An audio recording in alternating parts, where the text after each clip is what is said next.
మీ ఎలాంటి వ్యాపార ప్రకటనలకైనా వెంటనే మా ఛానల్ సంప్రదించండి. అందరికీ నమస్కారం. ఈ రోజు మనతో పాటు ప్రముఖ తంత్ర జ్యోతిష్యులు, జ్యోతిష్యరత్న, జ్యోతిష సామ్రాట్ చింతార ఉప్మాన్ గదరావు గారు మనతో ఉన్నారు. గురుగారితో మాట్లాడేద్దాం. నమస్కారం గురుగారు. మాతృదేవోభవ, పితృదేవోభవ, ఆచార్య దేవోభవ. ఓం నమో మాందేశ్వరాయ నమః. గురుగారు, నవంబర్ మాసం విశేషంగా మిథున్ రాశి వారి స్థితిగతులు ఏ విధంగా ఉండబోతున్నాయి? ఓవరాల్ గా ఎలాంటి జాగ్రత్తలు తీసుకోవాలి ఈ నెలలో ప్రత్యేకంగా? ఈ 2025 సంవత్సరం నవంబర్ మాసం మిథున రాశి మాస ఫలితాలు చెప్పిన దాంట్లో భాగంగా ప్రతి మాసం మనము ప్రతి రాశి గురించి ఒక ప్రత్యేకమైన విషయాన్ని ఏదో ఒకటి మనం చెప్తున్నాము జ్యోతిషాస్త్రానికి సంబంధించి. అందులో భాగంగా ఈ మిథునము అంటే అర్థము కలయిక అని అర్థం. ఒక స్త్రీ పురుషుల యొక్క సింబల్ ఉంటుంది. ఇద్దరు చిన్నపిల్లల చేతులు పట్టుకుని ఉన్నట్లు ఒక్కొక్క చోట సింబల్ వేస్తారు. ఎటొచ్చి ఇది అర్ధనారీశ్వర తత్వాన్ని తెలియజేసేటువంటి చాలా శక్తివంతమైనటువంటి రాశి. ఈ రాశిలో మృగశిర 3-4 పాదాలు, ఆరుద్ర 4 పాదాలు, పునర్వసు 1-2-3 పాదాలతో ఈ రాశి ఉంటుంది. ఈ రాశిలో శివ కుటుంబం ఉందని చెప్పచ్చు. శివ కుటుంబం అంటే మృగశిర నక్షత్రము అంటే మృగశిర అంటే జంతువు యొక్క తల, విఘ్నేశ్వరుడు ఏనుగు యొక్క తలతో ఉంటాడు. అదే మృగశిర నక్షత్రానికి అంగారకుడు అధిపతి. అంగారకుడు సుబ్రహ్మణ్య స్వామికి రథసారథి, అంటే అధిష్టాన దేవత సుబ్రహ్మణ్య స్వామి. అంటే సుబ్రహ్మణ్య శక్తి ఇక్కడ మనకు ప్రస్ఫుటమవుతుంది. ఇక ఆరుద్ర నక్షత్రంలో సాక్షాత్ పరమేశ్వరుడే ఉద్భవించాడు. అంటే పరమేశ్వరుడు ఇప్పుడు అర్ధనారీశ్వరుడు ఉంటారు. ఆయన ఎక్కడుంటే అక్కడ ఆటోమేటిక్గా అమ్మవారు ఉంటుంది. అందుకే ఒక స్త్రీ పురుషులు కలయిక అంటారు. ఇస్తుంది అంటే పార్వతీ పరమేశ్వరుల యొక్క శక్తి సంపూర్ణంగా ఉంటుంది. అదేవిధంగా పునర్వసు నక్షత్రం. ఈ పునర్వసు నక్షత్రములో శ్రీరామచంద్రుడు పుట్టాడు. శ్రీరాముడు అంటే సాక్షాత్ మహావిష్ణువే. అత్యంత శక్తివంతమైనటువంటి రాశిగా ఈ రాశిని చెప్పచ్చు. ఇది ప్రత్యేకతలకు ఒక ప్రత్యేకమైన నిలయంగా చెప్పచ్చు.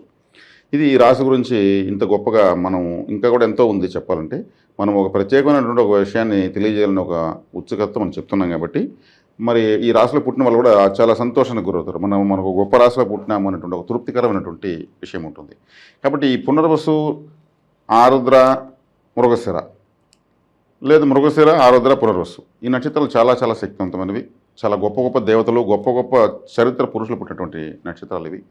ఇక ఈ రాశికి ఈ సంవత్సరం ఈ నవంబర్ మాసం ఎలా ఉందనుకుంటే రాశిలోంచి ద్వితీయానికి అతిచారంతో గురువు కర్కాటకలో ప్రవేశించడం, 2వ ఇంట్లో ఉచ్చగ్రహం ఉండడము, అదేవిధంగా 3వ ఇంట్లో పాపగ్రహం యోగిస్తుంది. ఇది తరచు మనం చెప్పుకుంటూనే ఉంటాం.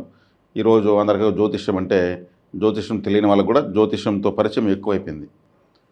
వాళ్ళు చూడడంతో మినిమం జ్యోతిష్యం అందరికీ తెలుసు. కాబట్టి 3వ స్థానంలో పాపగ్రహం యోగిస్తుంది. అదేవిధంగా ఈ రాశికి అష్టమాధిపతి అయిన శని దశమంలో ఉంటూ వక్రించి భాగ్యంలో ఉన్నాడు. భాగ్యంలో రాహు ఉన్నాడు.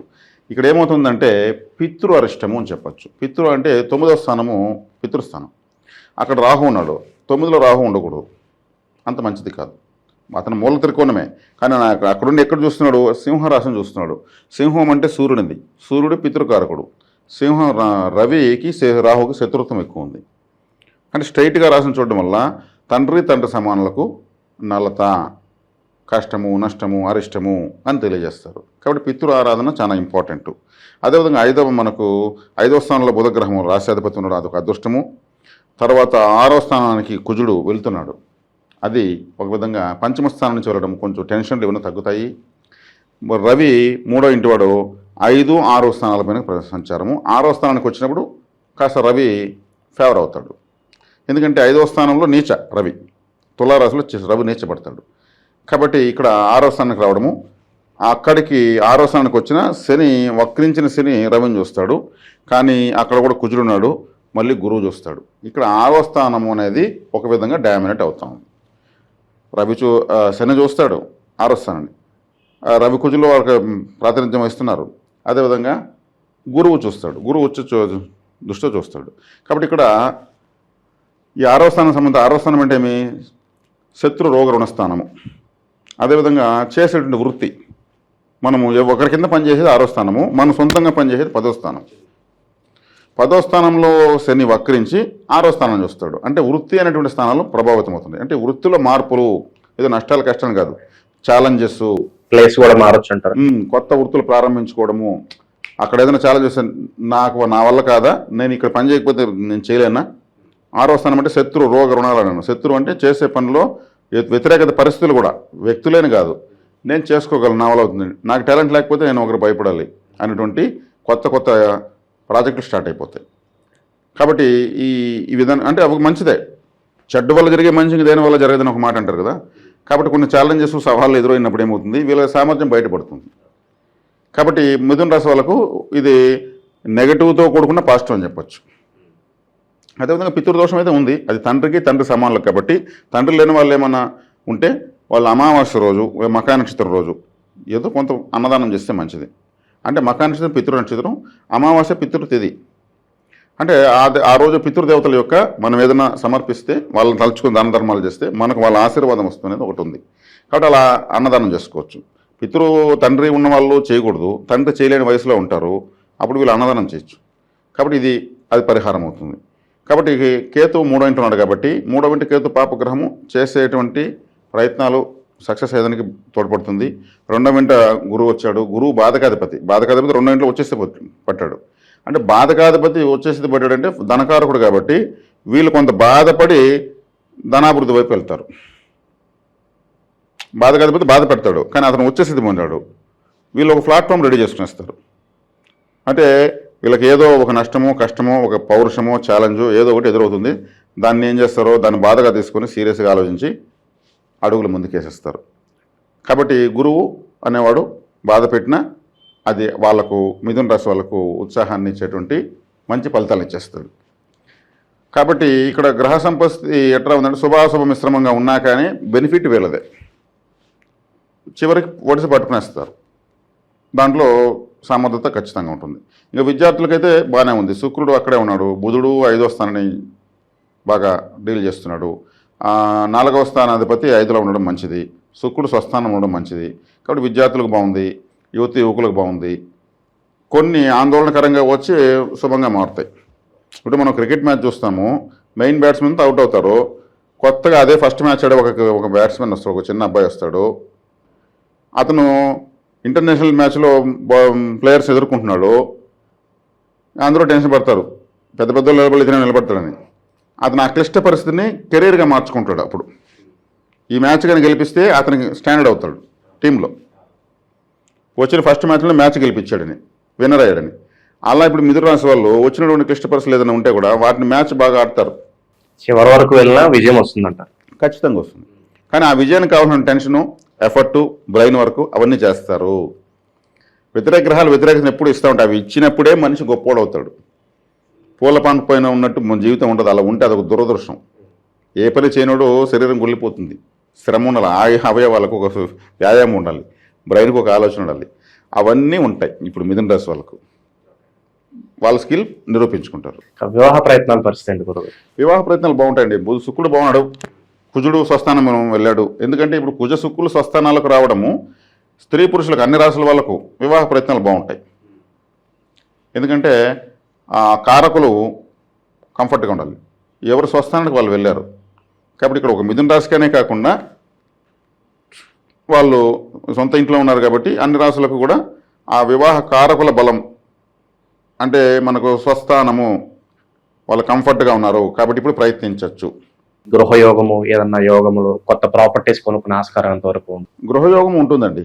కుటుంబ స్థానంలోకి గురువు వచ్చేస్తుంది. కుటుంబం అంటేనే మన ఫ్యామిలీ మెంబర్స్. గృహస్థానాధిపతి బుధుడు చక్కగా తులారాశిలోకి ఉన్నాడు, కంఫర్ట్గా ఉన్నాడు, కోణంలో ఉన్నాడు. చతుర్థాధిపతి కేంద్రాధిపతి కోణంకి వచ్చాడు. మళ్ళీ అక్కడ శుక్రుడు కూడా ప్రభావితం చేస్తున్నాడు. కాబట్టి బుధ శుక్రులు చాలా అత్యంత శుభగ్రహాలు. ఈ మిథున రాశికి వాళ్ళే మొట్టమొదటి రాజయోగ కారకులు. శనేశ్వరుడు ఆయన అష్టమాధిపత్యం, అర్ధపాపి, అర్ధశుభుడు. కాబట్టి బుధ శుక్రులు బాగున్నారు. ఇంకా ద్వితీయ స్థానంలోకి ఉచ్చస్థితి గ్రహం వస్తుంది. అంటే ఫైనాన్స్ అని, ఇప్పుడు గృహయోగం కావాలి, డబ్బులు కావాలి కదా, ఆ ఉచ్చస్థితిలోకి గురువు వస్తున్నాడు. అతను ఏం చేస్తున్నాడు, బాధకాధిపతి మిథున రాశికి బాధ పెట్టినా కానీ ఒక ఛాలెంజ్గా తీసుకుని వస్తారు వీళ్ళకు. మిథున రాశి వాళ్ళకు నడి నక్షత్రం, ఈ రాశిలో ఆరుద్ర నక్షత్రం 4 పాదాలతో బలంగా ఉంది, వెనక 2 పాదాలతో ఉంది ఒకటి, అంటే సగం తునిగిపోయిన నక్షత్రం. తర్వాత 3 పాదాలతో ఒకటి ఉంది ఇటువైపు పునర్వస నక్షత్రం, అదే చివరి పాదం తునిగిపోయింది. అంటే విరిగిన నక్షత్రాలు 2 నక్షత్రాల మధ్యలో పూర్ణ నక్షత్రంగా ఆరుద్ర ఉంది. ఆరుద్రకు అధిపతి రాహువు 9లో ఉన్నాడు. 9లోనే పితృదోషాన్ని ఇస్తాడే కానీ ఇంక ఇతరత్ర బాగానే ఉంటుంది. ఒక పితృదోషం కానీ ఇతరత్ర అన్ని విషయాల్లో రాహు సూపర్. కాబట్టి వీళ్ళ రాష్ట్రాధిపతి అని చెప్పొచ్చు ఒక విధంగా, అంత శక్తి ఉంటుంది రాహుకి. రాహువు బుధుడు శుక్రుడు బాగున్నారు కాబట్టి రాహు అనే కూడా ఇంటెలిజెన్స్, పెరుగుతుంది. అదేవిధంగా షార్ట్ కట్ మెథడ్స్, ప్రపంచంలో ఎవరికైనా షార్ట్ కట్ మెథడ్స్ వచ్చాయంటే రాహు బాగుంటేనే వస్తాయి. రాహు అవయోగంలో అందరి దగ్గర ఏమరిపోతుంటారు. కాబట్టి ఆ షార్ట్ కట్ మెథడ్స్ ఇవన్నీ కూడా రాహు భాగ్యంలో ఉండి ఇస్తాడు.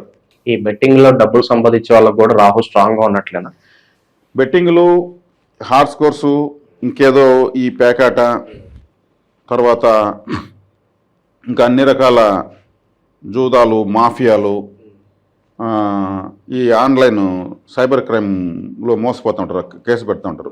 ఓటీపీ చెప్పుకొని డబ్బులు కొట్టేయడము, ఇంకేదో 1 లక్ష పెడితే 10 లక్షలు వస్తుంది అనడము, ఇంకేదో ఇది నిధి నిక్షేపాలకు ఆశపడి డబ్బులు ఖర్చు పెట్టడము, ఇంకా లాటరీలు, ఈ విధంగా ఒక ఇది ఉంటుంది గేమ్స్ ఆడుతూ, లీగల్గానే కొన్ని గేమ్స్ ఉంటాయి, ఆ గేమ్స్ ఆడుతూ డబ్బులు పోగొట్టుకోవడము, ఇవంతా కూడా అంటే మోసపోయేటువంటి అన్ని రకాల సెక్టార్లకి రాహువే అధిపతి. ట్రేడింగు, ఫారెక్స్ ట్రేడింగ్ కావచ్చు, మరి ఈ డిజిటల్ కరెన్సీ ఏదో బిట్ కాయిన్లు ఏదో అంటూ ఉంటారు, క్రిప్టో కరెన్సీ, ఈ క్రిప్టో కరెన్సీ కావచ్చు, ఇదంతా కూడా రాహువే. కాబట్టి ఈ రాహువు ఫేవర్గా ఉన్నాడంటే వాళ్ళు దాంట్లో సంపాదిస్తారు. ఫేవర్గా ఉన్నవాడు సంపాదించి ఏం చేస్తాడు, ఇంకొకటి చూపిస్తాడు, వాడికి ఫేవర్గా ఉన్నాడు, వాడి పెడతాడు, వాడికి పోతుంది. అక్కడ అతను సంపాదించాడు, మన ముందర కళ్ళ ముందరనే సంపాదించాడు, కాళ్ళు తిరుగుతున్నాడు అనేసి అతను చూసి వీళ్ళు పెడతారు. వీళ్ళకి రాహు ఫేవర్ కాదు. నీకెందుకు నేను ఉన్నాను, నువ్వు పెట్టుకో, నీకు ఎంత అంత పెట్టుకో అంటారు. ఇతను ఫేవర్ లేదు, ఇతను ఏదో ఒక సప్పో చేసి పెట్టేస్తాడు, రాదు. ఏమో నీ బ్యాడ్ టైం నేను ఏం చేయలేను, అది నీ చేతిలో నా చేతిలో లేదు, అది షేర్ మార్కెట్, మేము పెట్టినప్పుడు బాగున్నది వాతావరణము అంటాడు. అతను కొట్టేదంటే తిట్టేదంటే లేదు. ఇతను అప్పులలో ఏం చేస్తారు, అవి చెప్తే వింటారా, వినరు. కాబట్టి రాహు యోగంగా ఉన్నాడు అలా చూసుకొని ముందుకు పోవడం మంచిది. అట్లా యోగంగా ఉన్నప్పుడు కూడా గోచారంలో వ్యక్తిగత జాతకంలో రాహు అప్పుడప్పుడు సంచారాలు వ్యతిరేకంగా ఉన్నప్పుడు, వేరే గ్రహాలకు అష్టమంలో వచ్చినప్పుడు, ఆ టైంలో ఆ పీరియడ్లో వాళ్ళకు కూడా యోగంగా ఉన్న వాళ్ళకు కూడా డబ్బులు పడతాయి. కాబట్టి ఈ మాఫియాలు ఇప్పుడు నేను చెప్పి ఈ సెక్టర్స్లో ఇప్పటి వరకు ప్రపంచంలో ఎవరు టాప్ పర్సన్ ఎవరు లేరు. అది మొత్తం మైండ్ గేమ్. ఈ మైండ్ గేమ్లో ఎవరు టాపు? కాబట్టి ఇది వచ్చి మనము రాహుకారకత్వంగా చెప్తున్నాం, కానీ అన్ని రాశులకు చెప్తున్నాం ఇప్పుడు దీన్ని. మైండ్ గేమ్లో ఎవరు టాపు? అదే అంటారు పూర్వీకులు, తాడి తన్నేవాడు అంటే వాడు తల తన్నేవాడు ఉంటాడని. అట్లా ఎవడు ఏమి స్కిల్ ఉంటుందో మనం చెప్పలేం. కాబట్టి దాంట్లో ఇటువంటి వాటిల్లో ఆచితూచి పోవాలి, తక్కువ పెట్టుబడులు పెట్టుకోవాలి. పోయిందా తక్కువే పోతుంది, వచ్చిందా కొంచెం వస్తుంది, కానీ నీకు లాభమే వచ్చింది. ఇలా తక్కువతోనే లైఫ్ టైం గేమ్ ఆడచ్చు. ఇదే మైండ్ గేమ్. ఎక్కువ పెట్టి ఎక్కువ సంపాదించుకుని 1 సెకండ్లో రోడ్డు మీద ఉంటారు. తక్కువ పెట్టి తక్కువే సంపాదించుకుంటూ లైఫ్ టైం సంపాదించుకోవడమే అసలైన మైండ్ గేమ్. పెద్ద పెద్ద ఎక్స్పర్ట్లు కూడా అసలు సూసైడ్లు చేసుకునే పరిస్థితి, షేర్ మార్కెట్లో ఇంకేదో డెమాలిష్ అయిపోయేసి. కాబట్టి ఇటో వాటిల్లో కళ్ళు మూసుకొని గుడ్డెద్దు చేయలేమని పోకూడదు. ఇది రాహువే. రాహువు మోసం ద్వారా జీవితాన్ని నేర్పిస్తాడు. రాహు స్వభావమే అది. పని చేయడం ద్వారా, కష్టపడడం ద్వారా జీవితాన్ని శని నేర్పిస్తాడు. జ్ఞానం ద్వారా జీవితాన్ని గురువు నేర్పిస్తాడు. ఇంటెలిజెన్స్ ఒక ప్రత్యేకత, ఒక స్పెషలైజేషన్, నాకు మాత్రమే ఇది వచ్చు అనే దాని ద్వారా బుధుడు జీవితాన్ని చూపిస్తాడు. అదే మీకు కేతు ఏం చేస్తాడంటే వైరాగ్యమైనటువంటి ఫీల్డ్లో కూడా ఉన్నాయి. ఏది అద్భుతమైన జీవితం ఉంది. ఇప్పుడు గొప్ప గొప్ప స్వామీజీలు, పీఠాధిపతులు, ఆశ్రమాలు ఇవన్నీ కూడా కోట్ల రూపాయలు ఖర్చు అవుతుంది. వాళ్ళకంతా ఎట్లా వస్తుంది? వాళ్ళు భక్తి జ్ఞానం వైరాగ్యాల్లోనే ఉంటారు, కానీ డబ్బులు వస్తుంది. కేతు ఆ విధంగా యోగిస్తాడు. వేరే వ్యాపారాలు చేస్తే వాళ్ళు లాస్ అయిపోతారు. శుక్రుడు అంటే కళలు అంటే ఏముంది? అన్ని కళలు, సంగీతము, నృత్యము, ఫ్యాషన్ డిజైనింగు. ఒక బ్యూటీ పార్లర్ పెట్టుకోవాలంటే అది అందంగా తయారు చేయాలంటే శుక్రుడు బాగుంటేనే. నగిషి వస్తువులు, జ్యువెల్స్, ఇట్లా కళల ద్వారా శుక్రుడు యోగిస్తాడు. ఇంకా మనం ఏ గ్రహం వదిలేసాము? రవిగ్రహం అంటే రాజకీయాలు, ప్రభుత్వ ఉద్యోగము, కాంట్రాక్టులు, నాయకత్వము, ఇటువంటి వాటిలోకి వెళ్తే రవి యోగిస్తాడు. చంద్రుడు అంటే ట్రావెల్స్. చంద్రుడు ఫర్రని తిరుగుతూ ఉంటాడు కదా, ట్రావెల్స్ పెట్టుకోవచ్చు. ఇప్పుడు ట్రావెల్స్ ఎన్నో ఉన్నాయి కదా, టూర్స్ అండ్ ట్రావెల్స్ చంద్రుడే. హోటల్స్ చంద్రుడే. చంద్రుడు అంటే రైసు, కాబట్టి ఫుడ్ సెక్టారు. కాబట్టి చంద్రుడు ఆ విధంగా యోగిస్తాడు, అటువంటి సెక్టర్లోకి వెళ్ళాలి. ఇంకా కుజుడు అంటే రక్షణ రంగం, హాస్పిటల్, కంప్యూటర్ రంగం. ఇప్పుడు డాక్టర్స్ ఉన్నారంటే కుజుడు బాగుంటుంది, వాళ్ళు ఆయుధం ఎత్తుకోవాల్సిందే. ఆర్మీలు ఉంటే వాళ్ళు ఆయుధం ఎత్తుకోవాల్సిందే. ఆయుధం పట్టుకున్న వృత్తులన్నీ కుజుడు వస్తాయి. పోలీసు, ఆర్మీ అన్నీ కుజుడే వస్తాడు. ఇక మనం ఏ గ్రహాన్ని వదిలేసాము? కుజుడు, చంద్రుడు, రవి అయిపోయింది, రాహు అయిపోయింది, కేతు అయింది, గురువు అయినాడు, శుక్రుడు అయినాడు, శని అన్నీ చెప్పాము. అంటే ఈ కారకత్వాలు లేకపోతే ప్రపంచం లేదు. ఎవరికి ఏది నప్పుతుందో, ఏ గ్రహం అనుకూలమో దాన్ని తెలుసు, దాన్ని పట్టుకుంటే చాలు. అన్ని గ్రహాలకు సంబంధించిన కారకత్వాలు మన వల్ల ఏం చేయలేదు, మన వల్ల కాదు, టైం చాలదు. కాబట్టి ఇక్కడ రాహువు ఈ మిథున రాశికి భాగ్యంలో ఉన్నాడు, భాగ్యాన్ని ఇస్తాడు, పితృ అరిష్టం కూడా ఇస్తాడు. ఒక మంచి ఒక చెడ్డ ఉంటాయి. కాబట్టి ఈ మిథున రాశి వాళ్ళకు ఈ విధమైనటువంటి గ్రహ సంపత్తి ఈ మాసం ఉంది. ఇక విశేషంగా మరి మొదటి 20 రోజులు కార్తీక మాసం ఉంది, దానికి సంబంధించిన పరిహారం తెలియజేయండి. అలాగే ధనపరంగా డబ్బులు నిలవాలంటే ఏదన్నా మంచి రెమెడీ తెలియజేయండి. మృగశిర నక్షత్రము, ఆరుద్ర, పునర్వసు ఈ 3 నక్షత్రాలు ఉన్నాయి. ఈ మృగశిర నక్షత్రం కృతిక నక్షత్రం ఏమవుతుంది? కృతిక నక్షత్రంతో కూడుకున్నదే కార్తీక మాసం కాబట్టి, కృతిక అంటే దీపం కాబట్టి మృగశిర నక్షత్రానికి మృగశిర అంటే ఆరుద్ర, పునర్వసు, పుష్యమి, ఆశ్లేష, మక, పుబ్బ, ఉత్తర, ఓకే 8వ తార అవుతుంది, మిత్ర తార అవుతుంది. మృగశిర నక్షత్రం వాళ్ళు మిత్రతారగా కృతిక నక్షత్రం వస్తుంది కాబట్టి దీపాలు పెట్టచ్చు. ఎంత ఎక్కువ పెడితే అంత మంచిది. వాళ్ళు ఓం నమ శివాయ డిజైన్ ముగ్గు వేసేసి అందులో దీపాలు పెట్టి వెలిగించవచ్చు. విఘ్నేశ్వరుడే మృగశిర నక్షత్రానికి వస్తాడు కాబట్టి ఓం విఘ్నేశ్వరాయ నమః దేవతల పేర్లు రాసి పెట్టచ్చు. ఓంకారము, స్వస్తిక్కు లాంటి దైవికమైన సింబల్స్ పెట్టి చేయొచ్చు. ఇక ఆరుద్ర నక్షత్రం వాళ్ళకు ఈ తార కృత్తిక అనేది నప్పదు, వ్యతిరేక తారగా వస్తుంది. వాళ్ళు దీపాలు దానం చేయొచ్చు, ఆయిల్ దానం చేయొచ్చు, వత్తులు దానం చేయొచ్చు, ఇంకేదైనా అక్కడ ఇతరత సర్వీసులు చేయొచ్చు, లేదంటే ఆయిల్ తీసుకెళ్ళి అఖండ దీపాలు పోయచ్చు. పునర్వసు నక్షత్రం వాళ్ళకి కృత్తిక నక్షత్రము పుష్యమి, ఆశ్లేష, మక, పుబ్బ, ఉత్తర సాధన తారగా వస్తుంది. చక్కగా దీపాలు పెట్టచ్చు. వీళ్ళు ఈ మాసం అంతా కూడా దీపాలు పెద్ద ఇంట్లో పెట్టచ్చు, ఆలయాల్లో పెట్టచ్చు. వీళ్ళకి బాగా నడుపుతుంది కాబట్టి విశేషమైన ఫలితం వస్తుంది. వ్యతిరేక గ్రహ పరిస్థితి కూడా వ్యతిరేకతను కోల్పోతుంది. ఇక మనము ఈ మాసము ప్రతి నక్షత్రానికి ఒక బ్యాంక్ అకౌంట్ ఒకటి సూచిస్తున్నాం. ఇది నా వ్యక్తిగత పరిశోధన, వీళ్ళకి నచ్చిందంటే ఎవరైనా చేసుకోవచ్చు. మృగశిర నక్షత్రం వాళ్ళు ఆరుద్రాకు సంబంధించినటువంటి అంటే రాహుగ్రహానికి సంబంధించినటువంటి హెచ్డిఎఫ్సి బ్యాంక్ సెలెక్ట్ చేసుకోవచ్చు. ఆరుద్ర నక్షత్రం వాళ్ళు పునర్వసు నక్షత్రం గురువుది కాబట్టి, గురు నక్షత్రం బుధుడు రాశిలో ఉంది కాబట్టి, ఈ గురు బుధుల శక్తి ఈ మిథునంలో ఉంది కాబట్టి మిక్స్ అయింది కాబట్టి కరూర్ వైశ్య బ్యాంక్ అనేది వాళ్ళిద్దరి యొక్క రంగులు ఆ బ్యాంక్ యొక్క లోగోలో బోర్డులో అంతా కనిపిస్తూ ఉంటుంది, తీసుకోవచ్చు. వైశ్య అంటేనే బుధుడు కాబట్టి ఈ కా అనేటువంటి అక్షరానికి తోనే ఈ మిథున రాశిలో లెటర్ వస్తుంది. మిథున రాశిలో వాళ్ళు కా అనే కవిత, కావ్య, కుసుమ ఇట్లా పేర్లు కూడా మిథున రాశిలో వస్తాయి. కరూర్ వైశ్య బ్యాంక్ కూడా ఇక్కడే ఆ టైటిల్ వస్తుంది కాబట్టి వీళ్ళు కరూర్ వైశ్య బ్యాంకులో తీసుకోవచ్చు. ఆరుద్ర వాళ్ళు తర్వాత వచ్చేకాడికి పునర్వసు వాళ్ళు పుష్యమి నక్షత్రానికి సంబంధించినటువంటి state bank of India, union bank ఇవి తీసుకోవచ్చు. ఇంకా బ్యాంకులు 100ల కొద్దీ ఉన్నాయి. అన్నిటిపై నేను రీసెర్చ్ చేయలేదు. కరెక్ట్గా ఏ బ్యాంకు నప్పుతుందో మనకు అందుబాటులో ఉన్న బ్యాంకులను ఫైండ్ అవుట్ చేయడం జరిగింది. ఇది చక్కగా ఈ మాసం వీళ్ళకు ధనపరమైనటువంటి విషయము, కార్తీక మాసానికి సంబంధించినటువంటి చక్కటి పరిహారం. ఓవరాల్గా మిథున రాశి వారి పరిస్థితి ఈ మాసం ఎలా ఉండబోతుంది? అద్భుతంగా ధన్యవాదాలు.